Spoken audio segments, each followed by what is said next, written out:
Okay, welcome everyone to another Tuesday night lecture series hosted by the Mid Ulster Amateur Radio Club. If this is your first time or joining us, or the first time in a long time joining us, you're very welcome. If you're watching us on the YouTube channel, youtube.com/MUARC Media, you're more than welcome. Feel free to hit the like and subscribe button, and there's a whole host of other lectures on there as well for you to check out.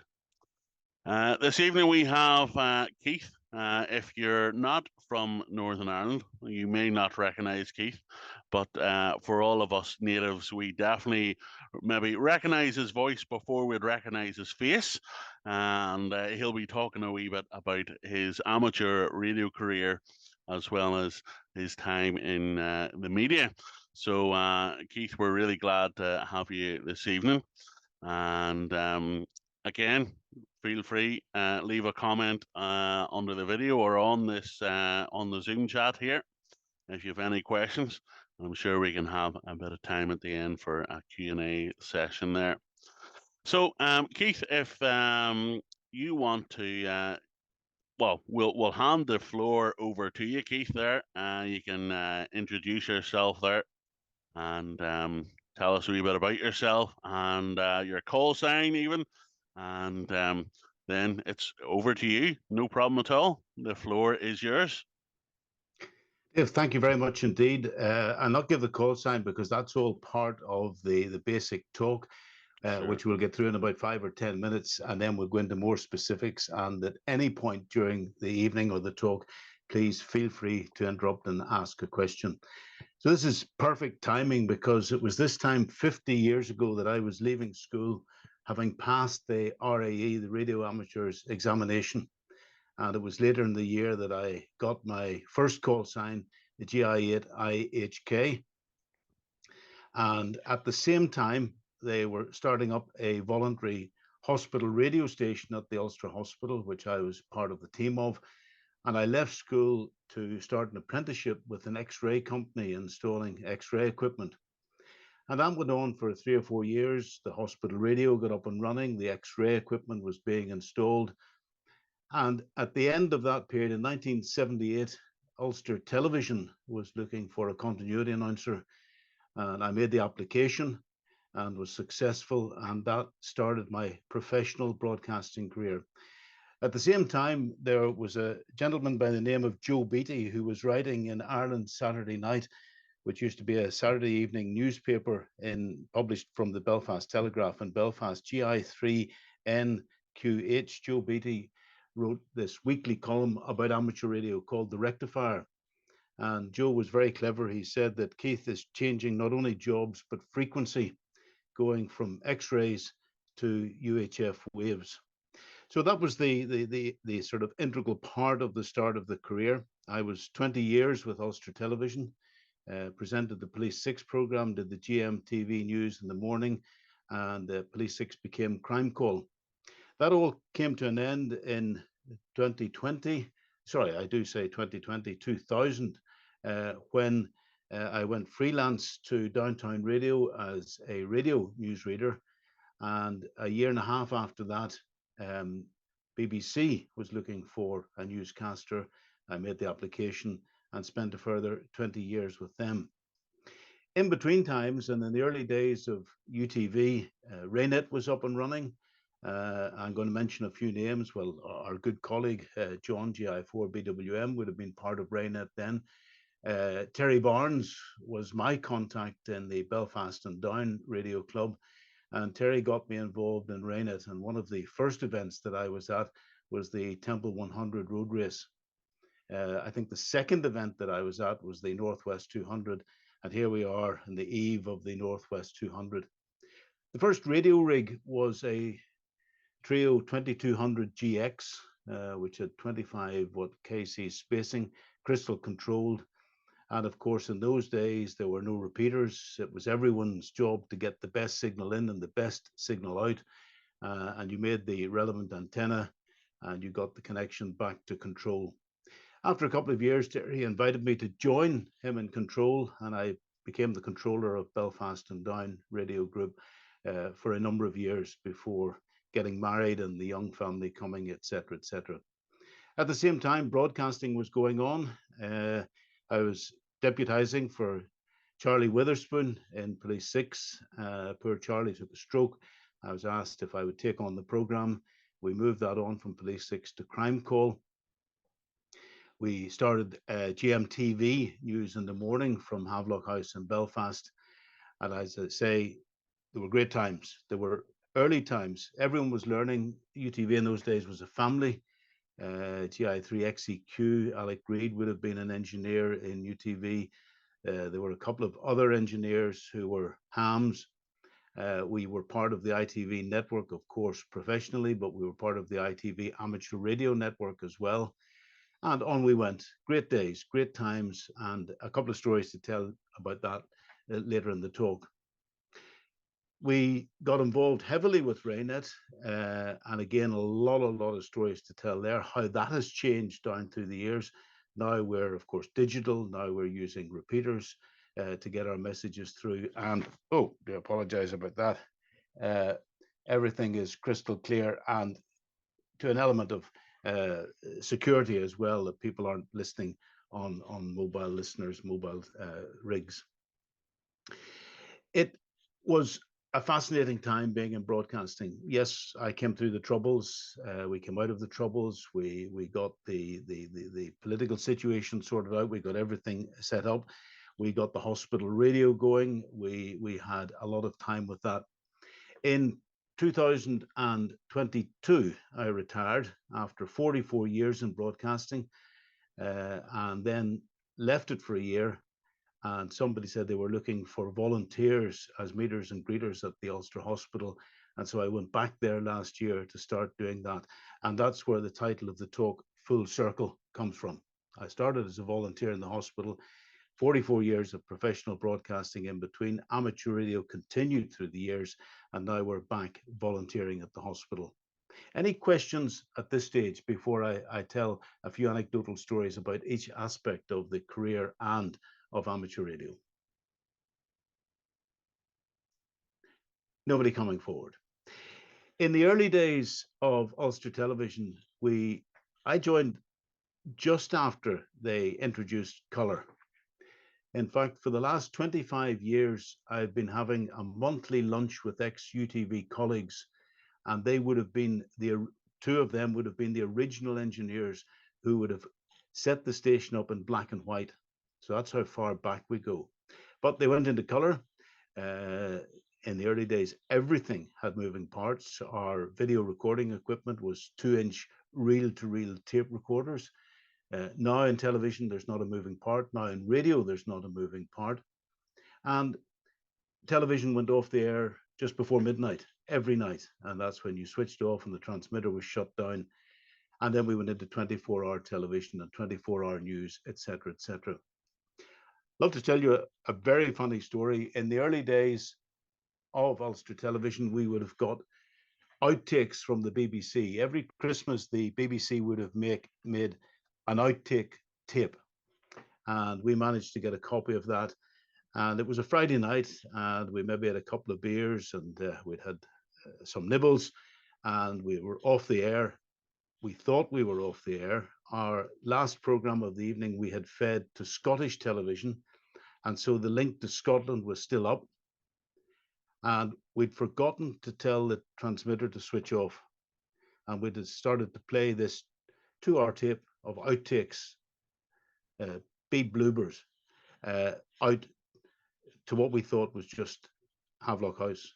But the next thing, the transmitter phoned to say, good job, we pulled the plug. And the next thing, Scottish television phoned to say, just keep it going, guys, the show's brilliant. And that went on for a couple of hours. And those were outtakes from the big names that you never got to see making mistakes on television. But how disastrous that could have been had the plug not been pulled on the transmitter. We got on to Police 6, GMTV, the early morning news. And in those days, unfortunately, bodies were being found all around the province.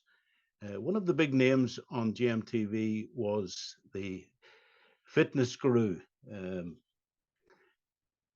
I've forgotten his name. It just has, there's this first senior moment in the talk, folks. Uh, he would have had a catchphrase, shake that body. And we had a 3-minute news bulletin 4 times every morning. And it was exactly 3 minutes. And it was timed out to the end and then cut back to network, which was London. Mr. Motivator, there we are. It all comes back. The interface works sometimes. And we'd got word of 3 or 4 bodies being found overnight. And I'd got a tip off that a 4th or 5th body had been found. And I finished up the bulletin by saying, and that's the news and weather in Northern Ireland so far this morning. We'll have more on that latest body find in our next bulletin.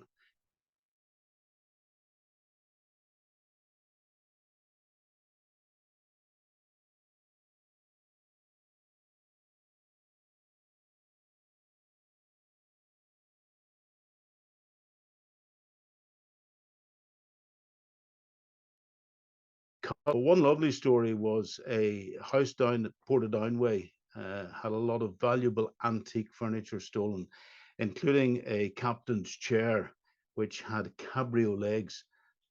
I never knew what a captain's chair, well, I knew what a captain's chair looked like, but I didn't know what cabrio legs looked like.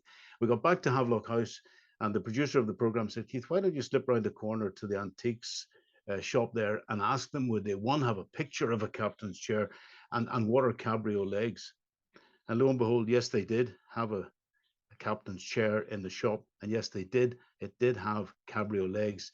And yes, it was the chair that was stolen from the house in Portadown.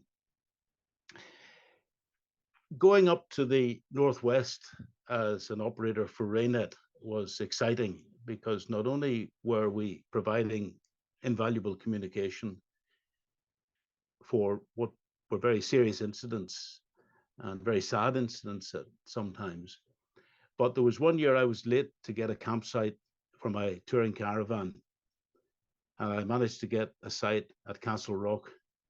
And I arrived late on the Friday evening, parked up the caravan, had all the radio gear ready to go, and was about to leave to have a tour around the circuit for the racing on the Saturday when this guy came out of the caravan opposite to me and he said, I know you. And we got into conversation, and I explained to him I was up to work on amateur radio. No, he says, you're up on the radio. No, I said, no, not the radio, professional radio, but the amateur radio for the medical teams for the Northwest 200. Well, he said, come over into the mobile home and meet the family, which I did. He says, you'll have a beer, which I did. And he said, look, sure, when you come back, come in and have a longer chat. But I thought, I was back about 10:30, 11 o'clock at night. It was going to be a busy day the next day. So at the end of the avenue, I turned the headlights off, coasted in beside the caravan, got in very quietly and gingerly and slipped into the sleeping bag. Not a word from the guy opposite until I got up the next morning. The caravan was sitting on a concrete plinth. And here the guy had set an outline of a body, an outline of a gun, and Crime Stoppers 0800 555 111 across the whole front of the caravan. And I thought, you know what, mate? I like your sense of humor. I like your sense of humor. Then it came time to join BBC. UTV was changing. They were getting rid of staff. They felt they wanted to reduce their locally made program output time. And a 6 or 7 minute program didn't fit very well into half-hour slots. So Crime Call ended. I was doing some freelance work with Downtown Radio Cool FM, and word came that the BBC was looking for a newsreader. And I did another 20 years there. And as I say, retired 2 years ago from full-time professional broadcasting. I do miss it.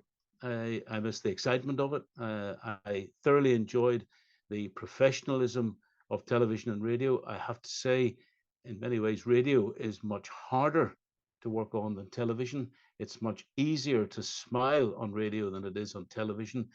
And on radio, you're very basically, as we know as radio operators, you're the sole operator of the show. So when you went into the studio to broadcast a news bulletin, it was me and me only. Whereas on television, you had rehearsal, you had makeup. When you went out with a camera crew, you had to brief the sound man, brief the cameraman, etc., etc. I thoroughly enjoyed every bit of it. I don't miss it because it became very cutthroat in the latter years, where I learned from a lot of people. My senior young folk today know it all. Once they get that qualification from university, there's no telling them. But I enjoyed my 44 years. I retired having had the 44 years, having 4 grandchildren, and having worked for 4 broadcasting organizations, namely Ulster Television, namely Downtown Radio, Cool FM, namely the BBC. And we did an exchange in the early days of Ulster Television with RTE. So I had a weekend down in RTE, which was an experience not to be missed. I got to introduce the Late Late Show with Gay Byrne when he was alive. I was poured a glass of whiskey in the green room with Gay Byrne after the show, and those were very, very happy memories. This time last year, I started as a meet and greeter at the Ulster Hospital, and Christmas time, because their ED department is so busy, they asked us to help out there. So I would do one day at the front of the hospital and one day in ED. And you're right at the edge of life, you may say, because there are people coming in getting bad news. There are people coming in because they've had a phone call that a loved one is in ED, has been rushed in, and there are grumpy people that want to see the doctor now. The classic story is somebody comes to the front door, I'm here to see the doctor. Okay, we've got 600 doctors here. Do you know which one you want to see? No. So we try to get that sorted out, which department they're going to, etc., etc. I tell you 2 stories, true stories, that an elderly gentleman was dropped off by a taxi driver. He had a stick. He said, I'm here to get my stitches out. And I thought, no, you're not, sir. And I didn't say that. You're not. You don't get stitches out in hospital. If you've had stitches maybe put in by the hospital, generally the nurse in the GP surgery takes them out. Anyway, I said, I think you need to go to the minor injury unit, sir, which is a fair walk around the hospital. I don't know where that is. You'll need to take me. Well, as the taxi driver dropped him off, I looked up and the taxi driver was long gone. This is now my problem. So we eventually got this gentleman to the door of the minor injury unit, and there was a queue. And I said, there you are, sir. If you just check in there, I'm sure they'll be able to take your stitches out. And before he turned around, I was like the taxi driver. I was 3 corridors away, and I don't know what happened next. But he was a chancer. He wasn't meant to be there to get his stitches out, but that's what he wanted. And I guess that's what he got before he left the hospital. To an elderly lady who came in last week, she came in on a rollator. She had her walking stick in the front of the rollator. She made her way up the ramp at the front of the hospital, and she says, can you help me? I said, I can, ma'am. She says, I'm going to ENT to get my hearing aid checked. I said, that's fine, ma'am. That's just round the back of the stairs, and there's a lift to get you up, and I'll take you there when you're ready. She said, can I sit down? And I said, you can, of course. She said, can I ask you another question? I said, you can, of course. So she fumbled to get her handbag. She got out this long list of papers. She said, you know, I haven't been well these past 20 years, but every time I go to the doctor, I write it all down. And she says, I have it all written down here. And while I'm getting a new battery for my hearing aid, maybe I could see the doctor as well, and he could sort this all out for me. And I said, ma'am, if it was only that easy, it's not. So we're back. I was there today in the hospital. I'll be back there in ED on Thursday. I'll go up to the North Coast on Friday.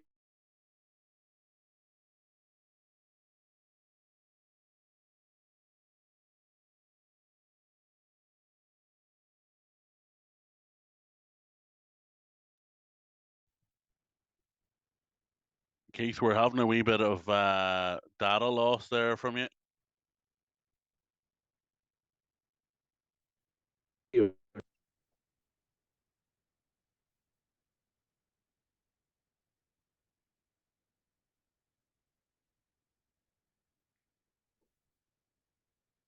Dave, can you still hear me? My internet Yes, connection yes, is saying that it's not stable. yeah, we can hear you now. We lost you a wee bit there for about 20 seconds there, but you're Okay. back now.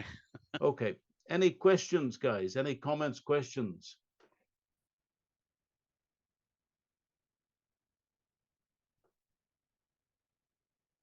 Any other RAINET members in the group? Yes, there's John, hand up, and there's William, hand up.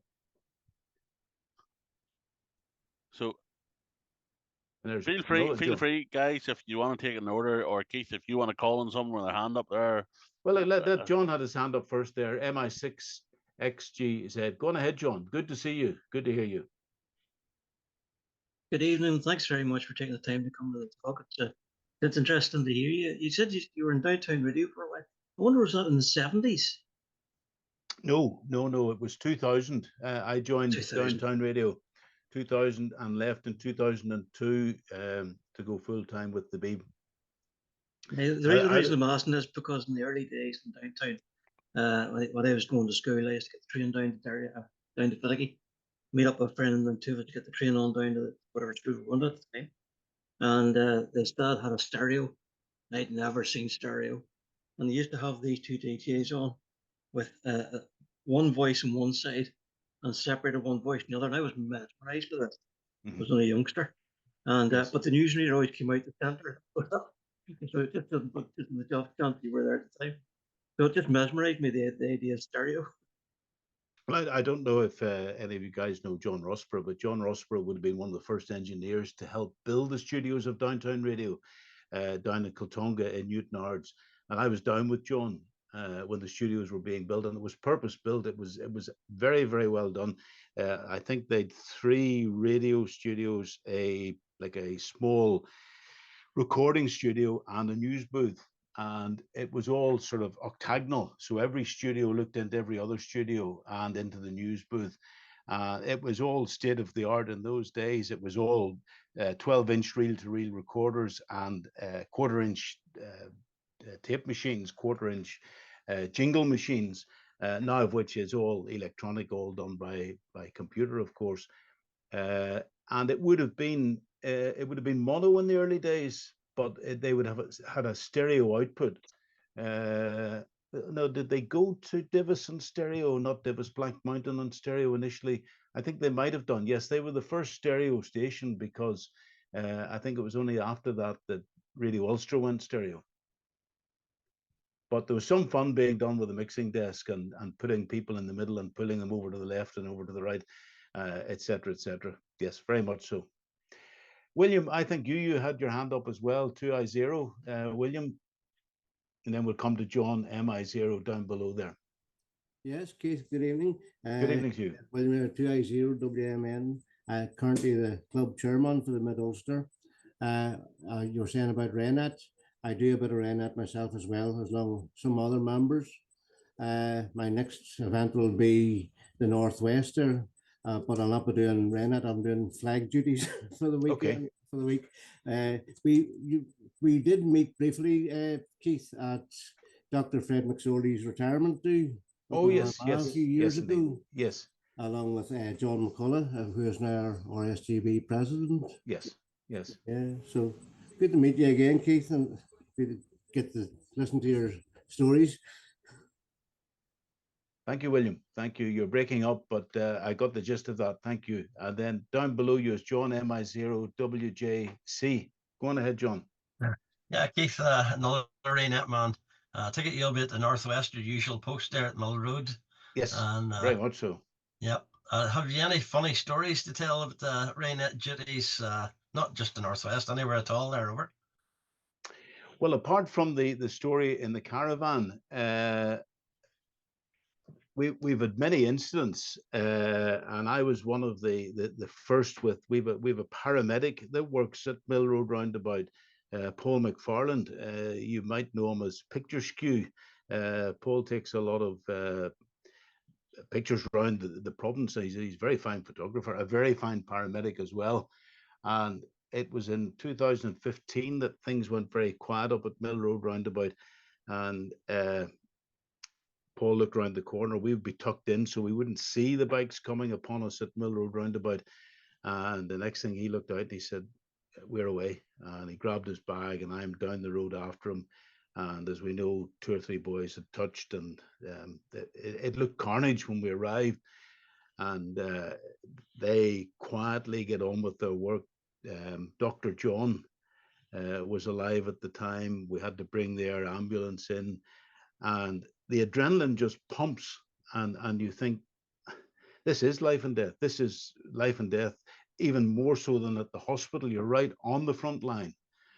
And we got everything sorted out. There was nobody killed. And the paramedics went back with each ambulance to the hospital. They loaded the spectator, Violet McAfee, who was injured, into the air ambulance, and she was airlifted to Belfast. And I walked back up to Mill Road Roundabout, and there were 2 first aiders sitting there, and they looked me straight in the face and said, "Are you shocked?" I said, this is not my daily routine, dealing with people lying on the road. I don't think I'm shocked, but I probably am shocked. Here's a glass of water, sit down for 5 minutes. So nobody was killed. People were injured, and that was what we were there to do.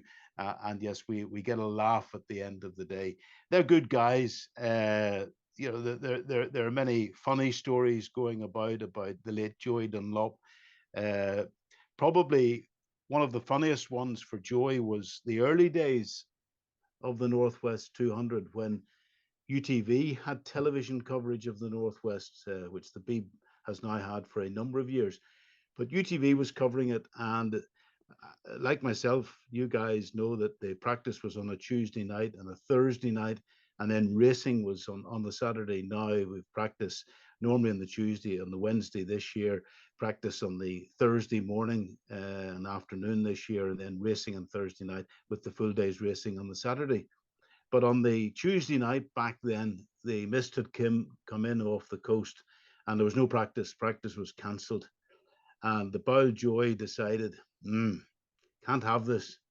So Wednesday morning, he instructed the team to load the bike into the van and meet him in Armoy, the hometown, which they did. And the next thing, there in the driveway of the house or the farmyard or whatever, out came Joy with the full leathers and the helmet on, got the bike, and off he disappeared up the road, probably 100 plus. Anyway, within half an hour, a police car pulled into the driveway. Where is he? Don't know, sir. He went up that way. No, he passed us at 150 miles an hour. Right. Look, we don't want to do him. We just want to wish him all the best for Saturday. I wish they were like that to the rest of us. Anyway, Joy, that was Joy. And he got away with it. And what a guy. Keith, before you go there, I think Terry now there, he's been a faithful attender. You had your hand up there just before. Terry, have you a question for Keith there? Yes, Terry did have his hand up. I apologize, Terry. I missed Terry because they're all jumping around the screen. Do you hear me, folks? Yeah. Hi, Terry. Yeah, okay. Yeah, thanks, Keith. I too was in broadcasting 1970s onwards, and I well remember the Christmas tapes. And,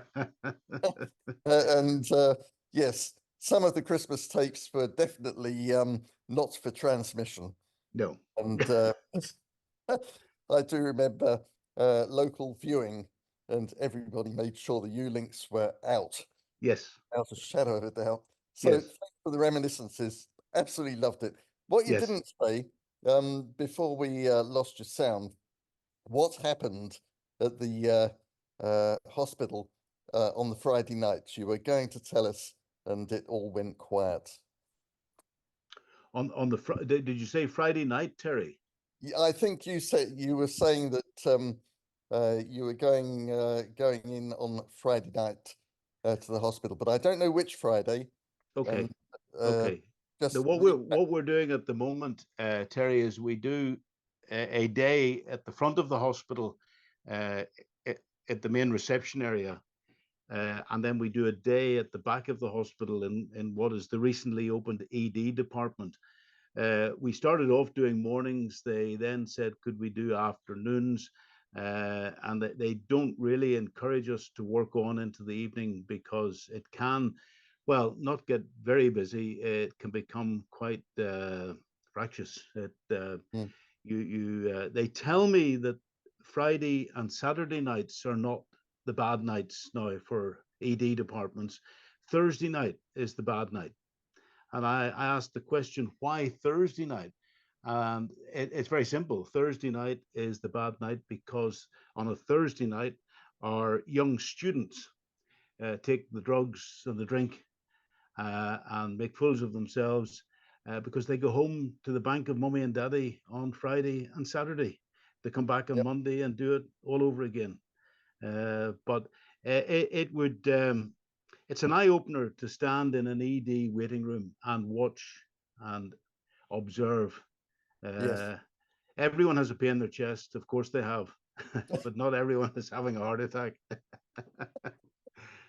I take my hat off to you and the folk that do the same sort of work as you do.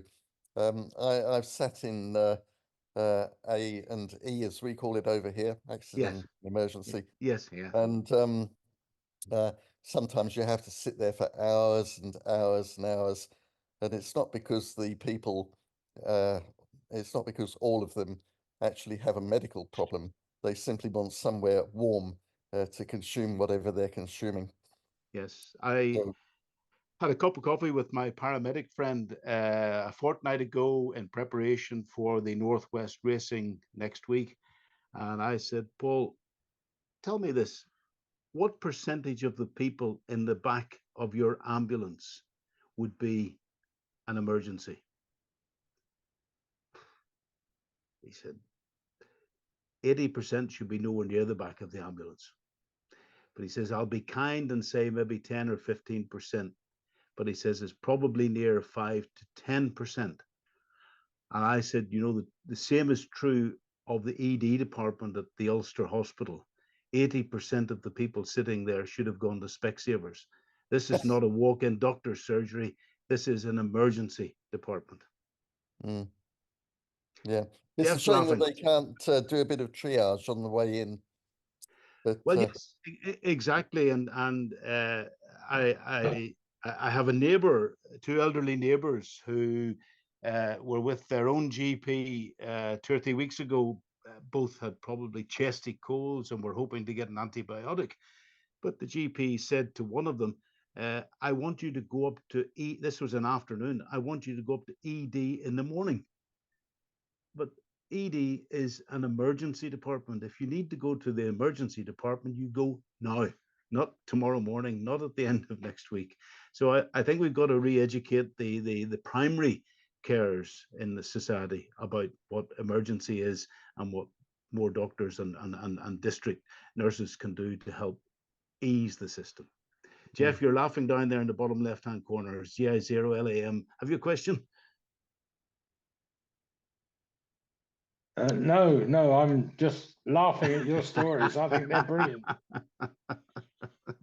I'm looking down here to see, because I make a note of any other stories. Yes, I see I've written down Gay Burns' name. Gay, unlike the Jerry Kelly show on Ulster Television, Gay warmed the audience up himself before going on the air at 9:30 on RTE1. And one of his great stories was he looked at the audience of 200 people and he said, is everybody here tonight with who they should be with? I said, I'm going to explain that. He says, is there anybody here with somebody else's wife?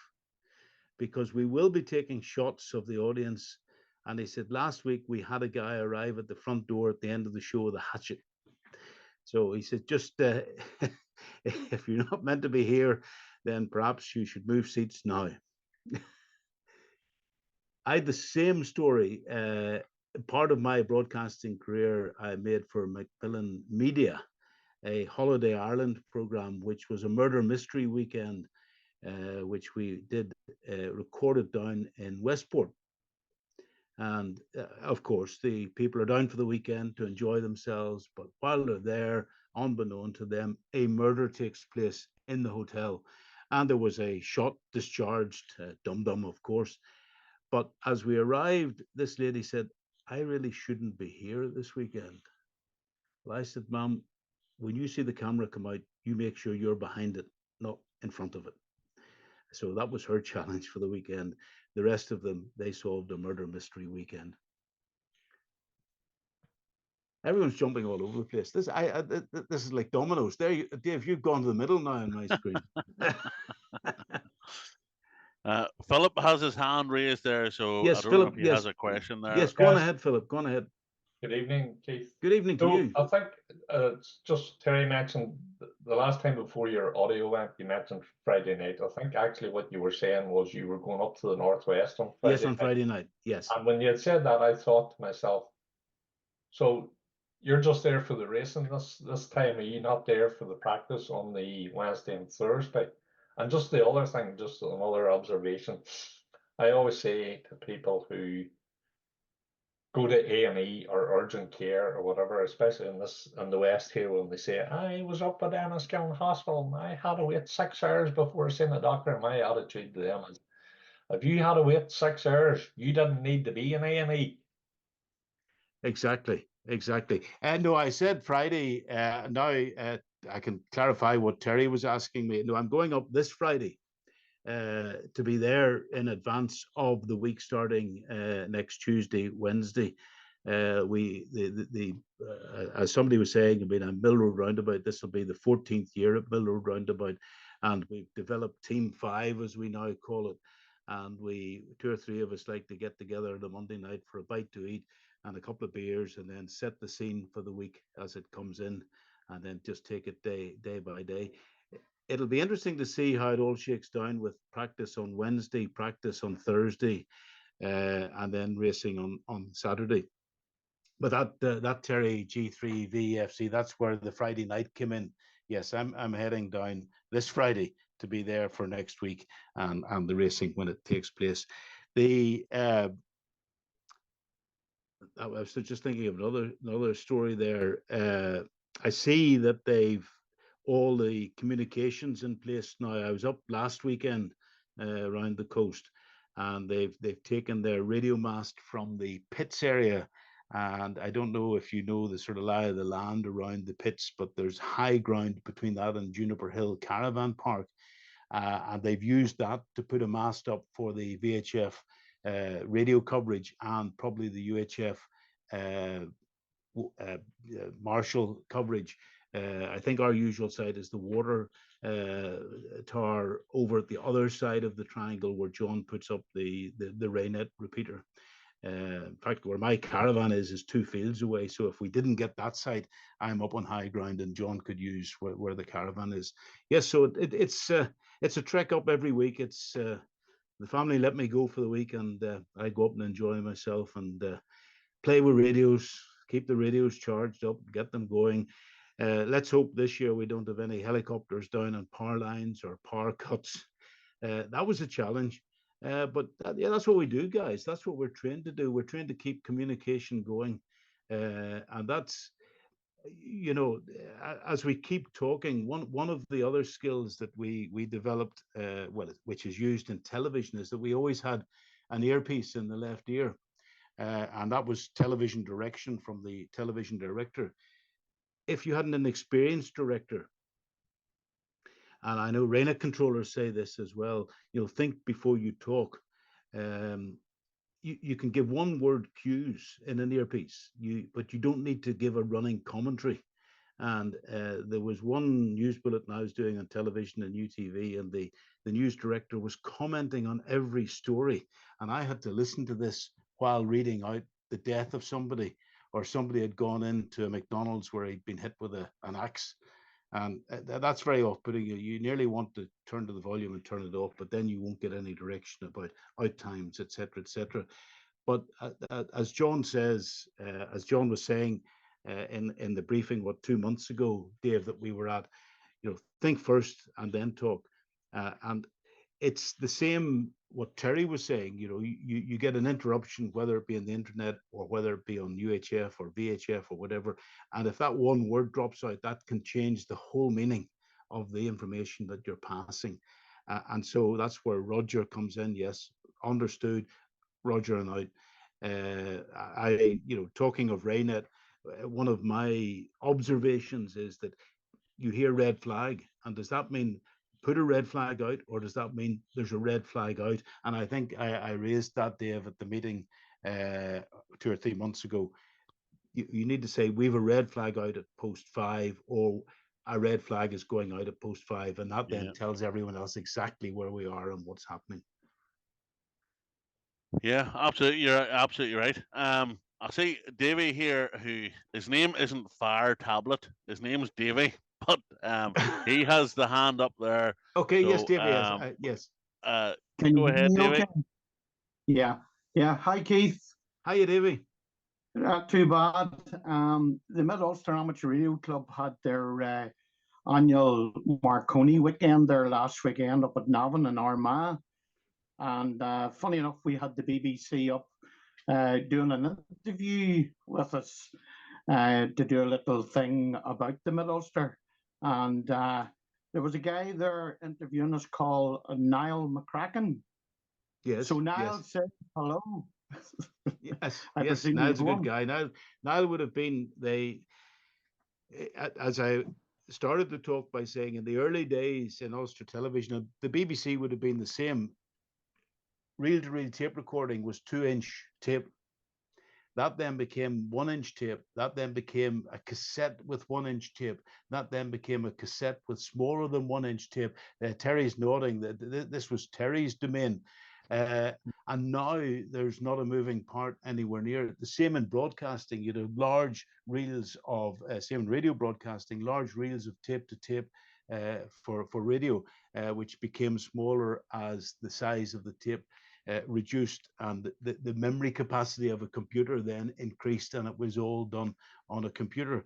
What was the point I was going to make? Yes, so as things develop technically, things are an awful lot quicker to get to air. Things are an awful lot quicker to have on air.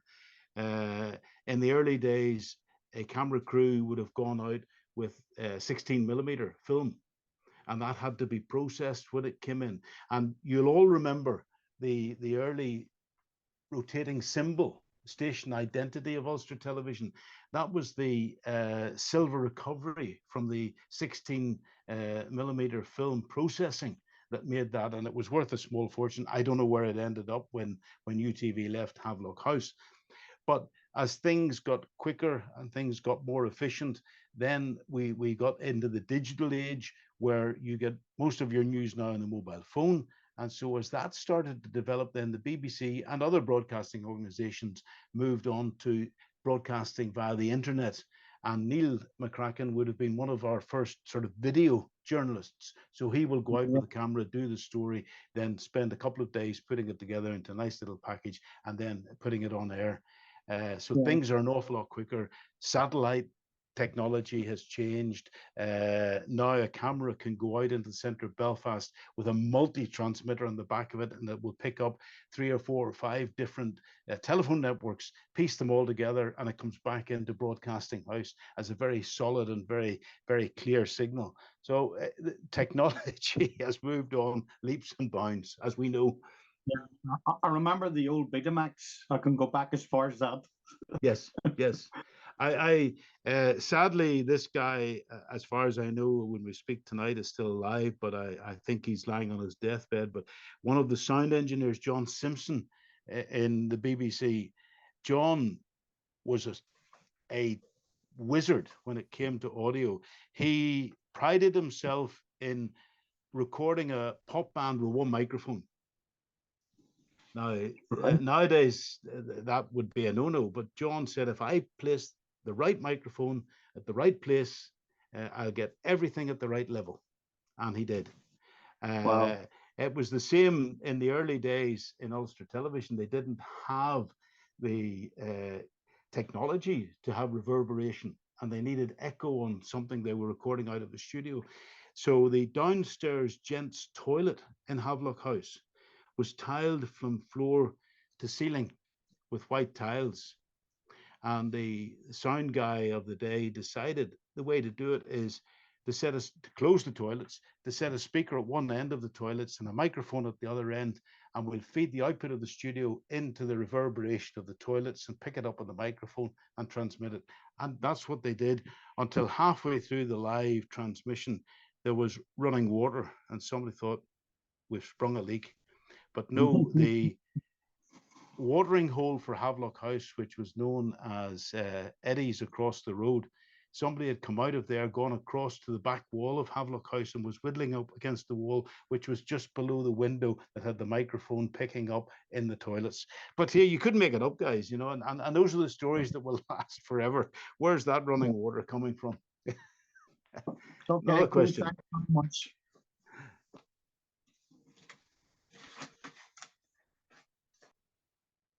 Colin, have you? No, Colin's hasn't got his hand up.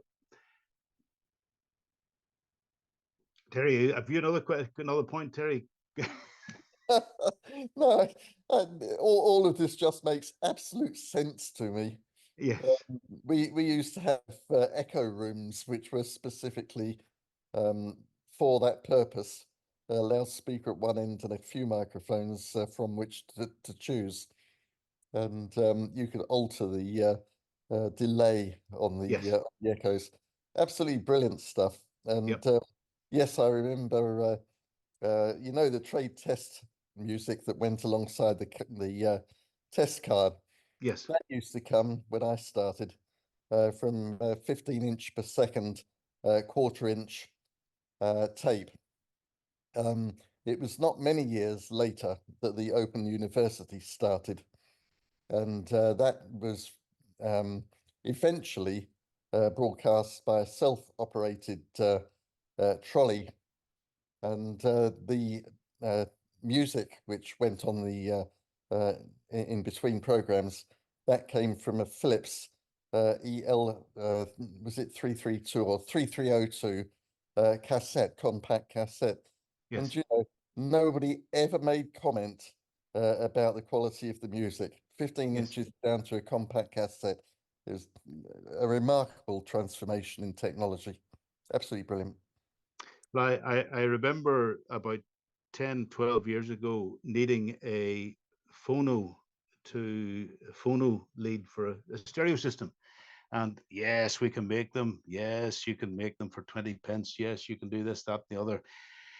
But lo and behold, I was in a shopping center in Newton Ards, and I thought, I'm going to buy one. It was the top of the range Sony shop, and the guy said, no, this is what you want here. This lead is oxygen-free copper, and it will give you the best frequency response that you can get. And this lead is £20. And I said, no, thank you. I can make one. The hearing I have at the moment, I wouldn't know the difference whether there's oxygen in the copper or not. And we got into a whole debate, and my daughter said, Dad, come on, walk away from this. But I was in the Beeb the next day, and I said to the senior sound man, I said, he says, you didn't fall for that one, Keith. I said, I did. Well, he said, look, there's a jack field over there. And he says, we hold the wires in with matchsticks. And he says, we're broadcasting the quality that these people are claiming they're getting between these phono plugs. Yes, you can't make it up. John, a lovely story about John, the sound man, who's sadly unwell at the moment. He had to delay 3 or 4 minutes for some reason. And in one of the multi-offices in Broadcasting House, he set a tape recorder at one end of the office and one at the other end. And he created a loop of quarter-inch tape. And this was recorded on at one end and taken off at the other end. It was a multi-minute delay. And of course, I'm not being sexist, but her name was Sadie. She came in to tidy the place up, couldn't understand why all this tape was lying around the place, and put it all in the bin, tidied everything up and hoovered around it. But much to John's consternation when he got up there to see what had happened. But yes, the way we got away with things, or didn't, whatever the case was.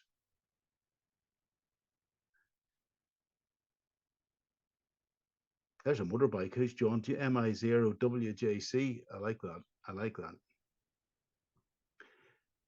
But you remember, guys, the early days where we were getting Ringo Rangers as high as we could. We were on 144.8, 145.8. We'd 30 or 40 watts. We'd Ringo, we'd Pi Westminsters, we'd 50 watts going into the antenna. Everyone had their mobile station, and you put a mast up to get the signal in and out. And nowadays, you just put the rig in your pocket and go about your business. and it works very well. Yes, John's got his hand up. Go on ahead, John. Just when you said Ringo Rangers there, I bought an antenna, not knowing what it was, just on the off chance at one of the shows, and I brought it home and checked the MFJ and came up with 2 meters and 70 cents. And I couldn't figure out what it was. So I started to ask fellow hams around the place. That's exactly what it was. It's a Ringo Ranger with a wee gamma match at the bottom. That's exactly what it was. Couldn't believe it. They said, "Where did you get that?" I haven't seen one of them in decades. One of the best antennas and one of the easiest antennas, and now I'm really showing my age, was the Slim Jim.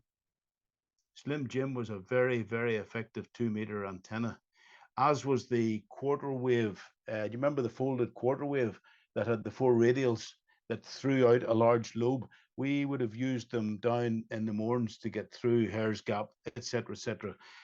But those were the bee's knees, and those were the days.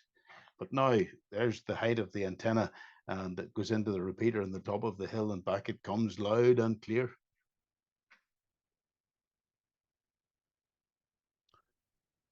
Keith, I've a question for you.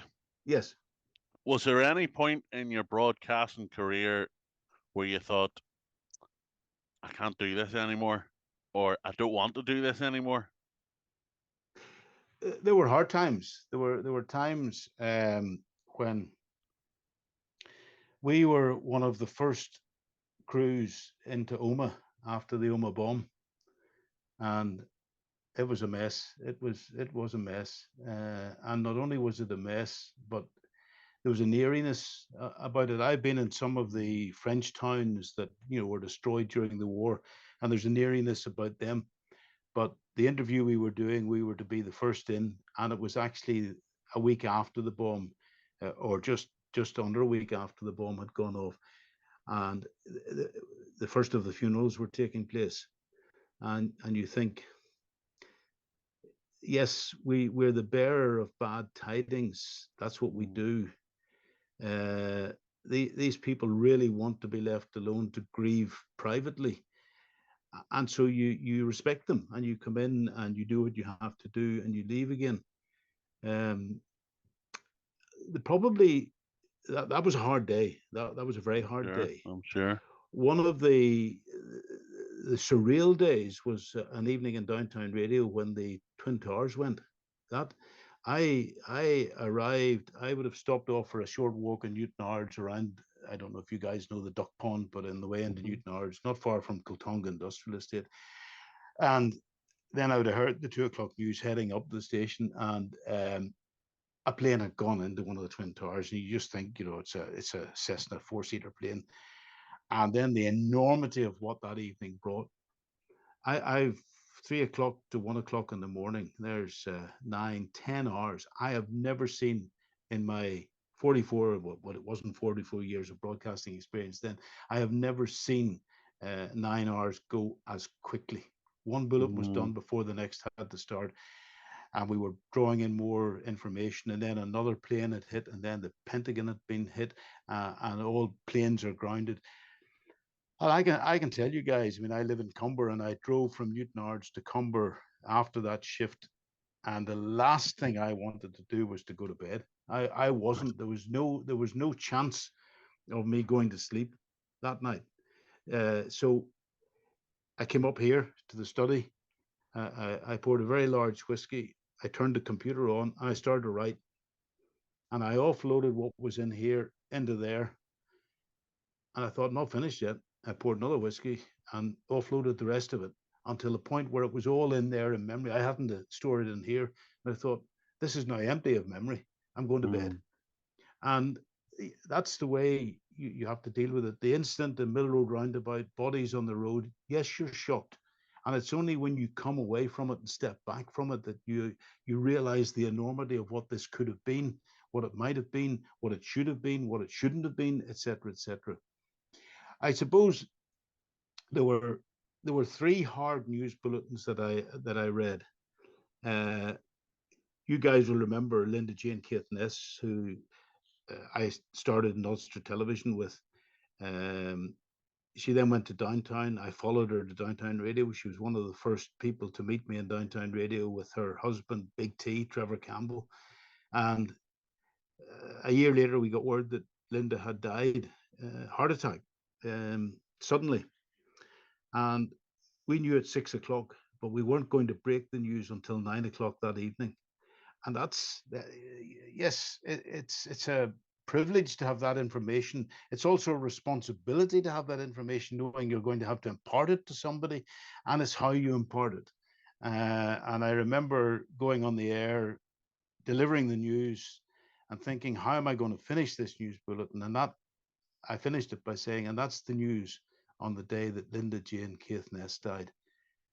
Stopped. And of course, you advise the disc jockeys thereafter that it's not going to be a wham bam, thank you, ma'am, tune to follow that.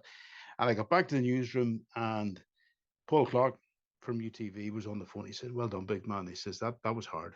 He says, that was hard. You know, somebody we knew, somebody who was part of us, and they're gone. So yes, and we've had engineers die in Ulster Television, and people had to step over them to load a cart machine because there was a commercial break coming up. Tommy Cooper died live on air. The show has to go on, but it goes on with respect. And it's only when you step back from it and get everything done and dusted that you realize the enormity of what has happened. Yeah. The other two, I mean, I found it difficult to go back on air after my father died and after my mother died, especially my mother, because she was in a nursing home and she had my photograph in the studio on the wall in her nursing home. And after the 9 o'clock news every morning, I would have phoned her. And then you do that 9 o'clock bulletin that first morning after going back, and there was no phone call. And yes, but life goes on. Life goes on. She was an elderly lady. My father was an elderly man. These things happen. But yes, we're human at the end of the day, but human with respect. I think that's the bottom line. And I suppose maybe a follow-up question, Keith. Is there a camaraderie amongst newsreaders, as a sort of, you get it, others don't, you know, on what it's actually like delivering bad news or terrible news and what have you know, compared to maybe other engineers or people, what have you? But is there a sort of camaraderie that joins you? There is, and there's, in the early days, when I walked into UTV as a 22-year-old, wet behind the ears, just about knew what a television camera looked like. There was that, you know, there probably, it's true to say that in life there are two areas that you can't just walk into. One is a television or radio studio, and the other is an operating theatre. That they're controlled environments, and you just can't march in and say, I'm here to see what's happening. And so there was that excitement of coming into somewhere where the lights would go on. Yes, there had to be makeup in the early days, and the lights were very bright. They were very warm. In latter years, the sensitivities of the cameras improved. Terry's nodding his head. Things changed, and so it wasn't just as warm in a studio. But there was that excitement of being there. And the guy that trained me in Ulster Television went on to read the news on RTE, Cyril Smith. Some of you guys might remember Cyril Smith from those years ago. And Cyril said to me when I came into UTV, he said, you don't have to do it my way, Keith, but do it my way until you can do it your way. And, you know, 45, 50 years ago, that I have never, ever forgotten that. And you mightn't agree with somebody.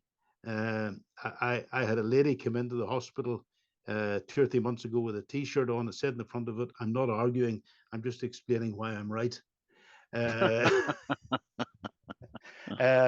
But, you know, you mightn't agree with somebody, but at least respect them until you know how they do it and what they're doing. And the other thing that we was drummed into us. I mean, I came from an engineering background. It was only through UTV years that I got my engineering degree, etc., etc. But you always respected the people that you know, the engineers respected the broadcasters respected the engineers, and it wasn't, you know, without us you can't go on the air. Well, you know, without us you'll have nothing to put on the air. So there was high respect between broadcasters, engineers, and journalists, and it was family, and it was great, and it was that. Nowadays, maybe modern day university degrees, which are too wide, don't fine tune in on the nuances of journalism. Kids know it all, and you know, you're not going to explain to them this is how you deliver that story, this is how you gear change between this story and that story. Whereas in the early days, we'd respect for each other, and you would have said, that was a hard one to do, well done, did you get through that, how did you get there? And you would ask somebody's advice, and you were never afraid to ask somebody's advice. Never afraid. Yeah. Any other hands up? Any other hands up? We're gonna go off the air, guys, and I've 20. I haven't them written down here, but 20 more stories will come to mind. We never had major technologically. Yes, we had. We had days where, especially in the BBC, where the BBC being I suppose a bigger broadcasting organization, part of a bigger network than ITV or Ulster Television. But with days where bad weather and the lights were going up and down, and you had, as Terry knows, you had uninterrupted power supplies. So everything that was of a broadcast base was constant voltage. But the lights in the newsroom were going up and down, the lights round about were going up and down. And so one of the engineers said, he says, we're going to be an island in 10 minutes. We're turning everything off and putting the generator on. Only, he says, the problem is we've only enough diesel to last us till lunchtime. Back that truck up and get that filled up till we keep going. Very good.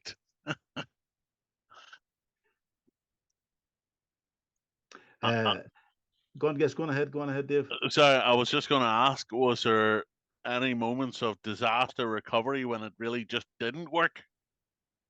Oh, there were times when things went, I'm not going to say badly wrong, because I always talked after I was a few years in broadcasting. You developed what I would have called escape routes. So you were the consummate professional with like a snooker player, and the shot that you're playing is not the shot you're thinking about. You're thinking 3 or 4 or 5 shots down the line, and we would have had. Well, I tell the story against the management of UTV, because in the early days of the big strikes, when ACTT, Terry is laughing and smiling, had control, and rightfully so, we went off the air for 2 months one year, but we came back on with a management run service. And at that time I was in equity, and we weren't on strike, so we were able to go on air, and the management provided the engineering, and we went on the air. And the head of programs was driving the output desk, and he said, Keith, what we'll do, we'll do a 2-minute news bulletin at 6 o'clock, and then you'll introduce the movie, and then we'll do this, that, and the other. Well, I was halfway through the news bulletin, left earpiece, movie's not ready. Movie's not ready. Read it again. So I read it again. And we're halfway through it again. He says, no, movie's not ready yet. Just recap, Keith. So I'm starting into the third reading of it. Just a recap on tonight's. And I got nearly to the end of it for the third time before they got the movie lined up, and away we went. So they say never work with children or animals. Probably in truth at that time, management was another word I would have added to that. We had a lovely gentleman who he was a transmission controller, but he started his career in Central Television, which would have been ABC Television in the early days. Pat Dowd, he was a Drogheda man, a lovely, lovely man. And he came to Ulster Television. I got very, very friendly with him. He knew exactly what he wanted, and he knew that I could give him that. And we got on like a house on fire. But he called me in one morning, and you can imagine this control room. like a horseshoe, and you'd engineering at one side. Terry knows exactly what I mean. A bank of telephones in the middle, and the master mixer that would the next connection was the transmitter, basically. And Pat opened the talkback system. He says, Keith, I need you to come in. And I went in. He says, we're going off the air. We're on strike. Oh, I said, okay.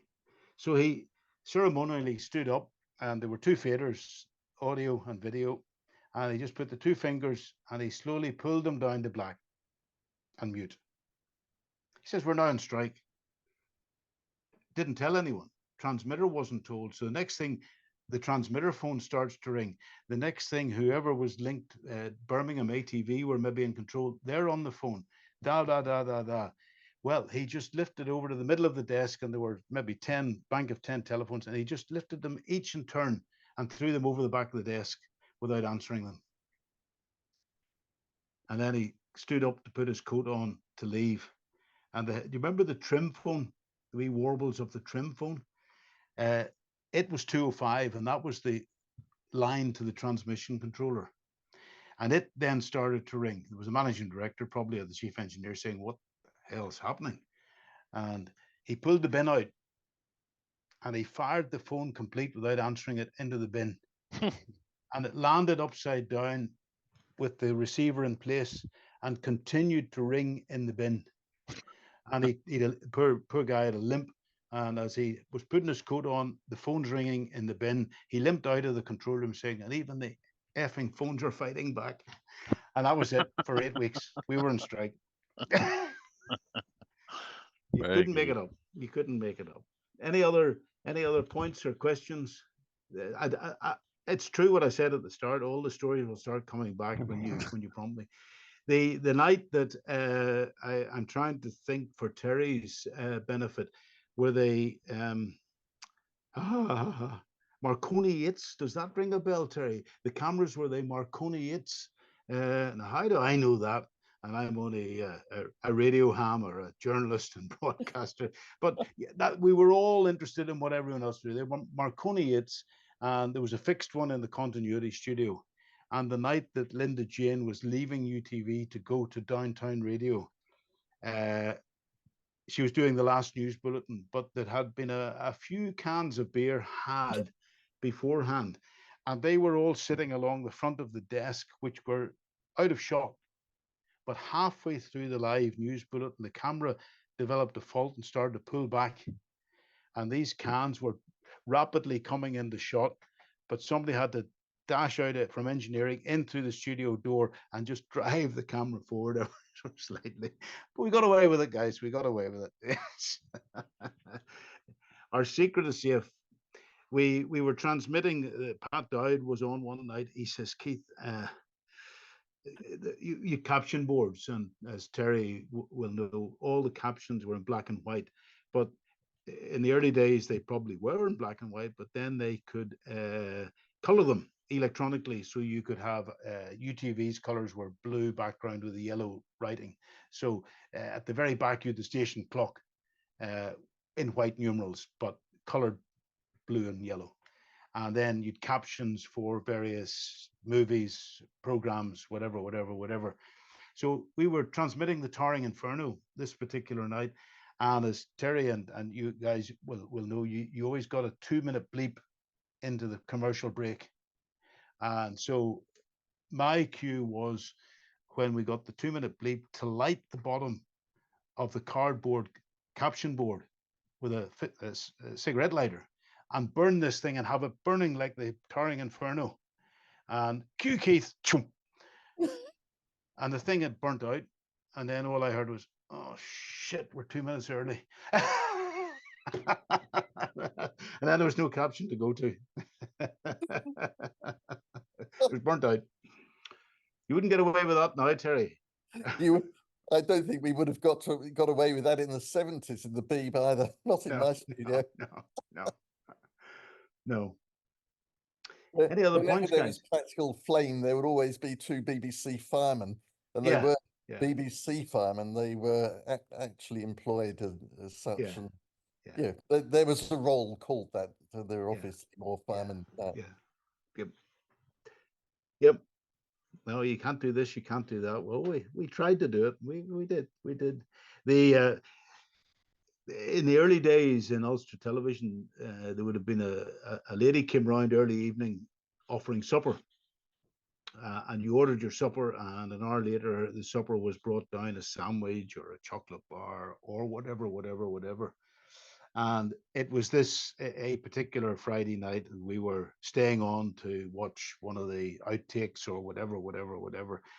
And one of the engineers said to me, he said, Keith, he says, I'm hungry again. He says, you don't fancy going up and seeing if there's any chicken left in the fridge in the canteen, which nowadays would be locked. But I went up with another guy, and yes, there was half a chicken wrapped up in tin foil. There was half a loaf of bread. And I thought, happy days. So we gathered them up.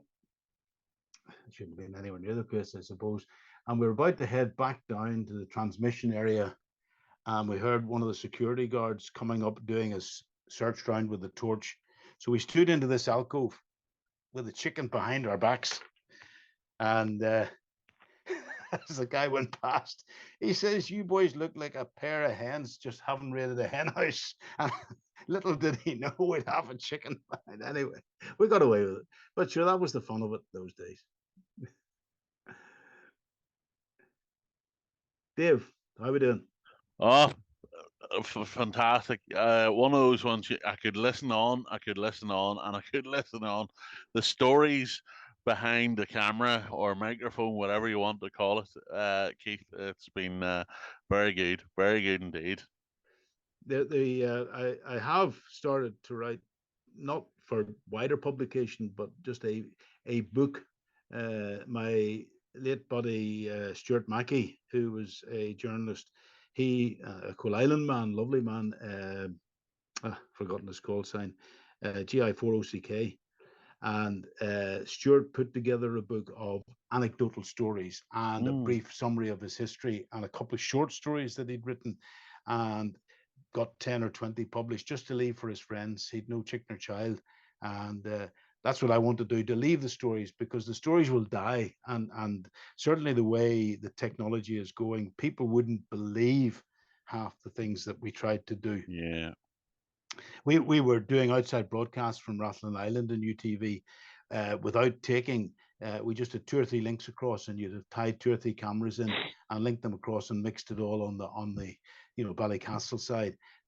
We were breaking technology, before it even happened. You couldn't have got a satellite truck over. You certainly couldn't have got an outside broadcast truck over. So you just fed it all back and dealt with it on the mainland, and then fed it down to Havelock House. My close friend in UTV, who's still alive, Alan Hales, was one of the senior directors. Anne Hales would be his wife. And I'll be seeing Alan that start next week. They come up to have coffee and a bite of lunch before the Northwest takes place. I took them round the scanner 2 years ago, and the guys looked at me when we came out and said, we're glad to be away from it, Keith. We couldn't deal with that now. We, way beyond what we did. But in the early days, we would have done church services, and there was a church service from somewhere about County Antrim. I can't remember the exact place, but I remember in ITV parlance, any royal program or any religious program had to be exactly 60 minutes and no commercials before, during, or after. And so your church service had to go in top of the hour and come out exactly top of the hour. We were feeding this one to the network, so it was even more important that we got the timing right. And there were many ways of doing it. The preacher had 2 maybe extra script pages that could be taken out if it was overrunning. You always had to have a 5-verse hymn at the end, so you could take the first 2 verses or take all 5. And you had to have the organist standing by with maybe 3 or 4 pieces to play if they were running light. So I was in continuity that morning. Alan Hales was directing the show, the service. And it came 5 to the hour, and they were on to sort of nearly the last verse of the last hymn. And I thought, whoa, this organist's got a lot of playing to do here to get us up to time. So, as any director would do, he took the camera at the back of the church outside, and as the people are coming out the front door, he's getting them coming out. And they started coming out about 3 minutes to the hour, and they were still coming out at 2 minutes to the hour, and they were still coming out at 1 minute to the hour, and you had all this organ music playing, and I thought, there weren't that number of people in the church. Definitely, definitely. And the next week, I bumped into Halesy in the corridor. I said, Halesy, how did you get so many people coming out? He says, when they went past the camera, Keith, we were putting them in the side door again to come out. They were just walking around in circles until we got up to the top of the hour, and everyone was happy. The tricks and trades of television. Absolutely. Absolutely. Keith, it's been great listening to you, as I said, and you know, definitely some of the stories, anecdotes, you should definitely write them down, because I would say there'd be a lot of Northern Ireland folk who would want to read them as well as maybe your own friends, you know, and listen to them, you know. So thank you very much for joining us this evening. It's Dave, I just want to finish with one story, and this is a true story. When I was 11, 10, in our day 11 plus, I never had a week primary school and secondary school that I wasn't home not well. And they found out in the Ulster Hospital, and that's my allegiance to Ulster. It was my hospital all my life nearly, that my left kidney never developed. So yes, cut a long story short, I've only one kidney. The kidney was removed when I was 10 and a half, just before 11. And the day it was removed, I was in a side ward, obviously drips in each arm. All had gone well. The mummy and daddy had come up that night to see the youngster lying in the hospital bed. And the surgeon was doing his rounds. And of course, the mummy said, well, Mr. Cochrane, how did it go? He said, all went well. But he says, I have another small operation to perform. Oh, what's that? Said the mummy. He says, I'm going to take his tongue out. He talks too much. That's true. very good. So from a young age, obviously, Keith, you were destined for behind the microphone. Get that boy silenced. Very good indeed. Thank you all for listening. Thank you all. Great pleasure being with you tonight. And there's an hour and a quarter. Where's that time gone? Oh, absolutely, absolutely. So listen, thank you very much, Keith, and okay. We'll catch you again soon. Night, everyone.